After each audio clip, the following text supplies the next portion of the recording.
She just set an aviation record, and she's looking to do many more. Kimberly Anyadike is thought to be the youngest African-American girl to fly solo cross-country. We say thought to be because they hadn't tracked such records officially before. But she's with us this morning from Compton, California's airport in front of the plane that made history. Thanks for being with us this morning, Kimberly.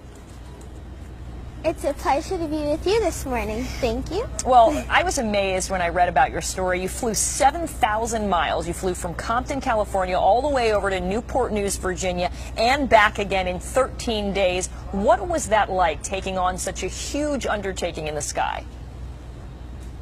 It was so amazing. All the people I met, all the people I got to socialize with. I even made a couple new friends. Even meeting some of the legendary Tuskegee Airmen, it was such an exhilarating experience for me. Yeah, it's very interesting because with you on that flight was your instructor, Levi Thornhill. He's 87 years old. He was one of the Tuskegee Airmen. How did you get to know him? What was your connection, and why was it so important to you to have him there? And as I understand it, many of 50 other Tuskegee Airmen signed your plane. There you see it. Well, I had a safety pilot. His name is Ronell Norman, but Mr. Thornhill, he sat behind me and he never complained once. But he was such a motivational person. He's a mentor to me. I met him after I joined the program about 2 years ago, and the plane that I flew was dedicated to him, so I thought it was a good chance to give honor directly to him. Well, I think it's wonderful. You fell in love with flying at the age of 12, which is pretty young. You were able to take part in this really special program. It was a Compton-based aeronautical museum, and they actually offered aviation lessons through an after-school program for disadvantaged youth. How did you become a lover of flight?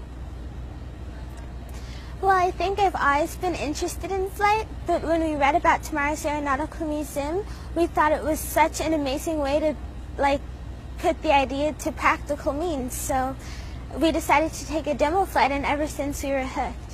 What did your mom say when you came home and said, hey, I think I'm going to fly solo across the country? She was really excited for me because I'm doing something different, something that I want to be doing, so she was extremely excited. Now, as I understand it, it wasn't just smooth sailing the whole time. You guys had some storms, right? And you encountered some treacherous weather along the way. What was it like dealing with that in the air?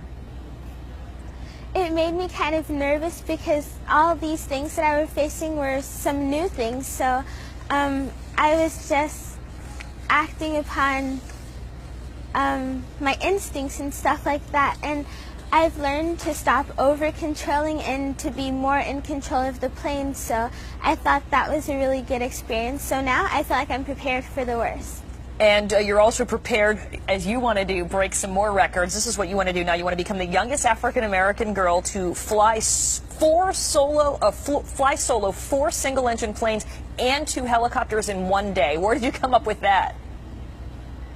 Well, of course there's a little rivalry between my sister and I, but of course it's motivational.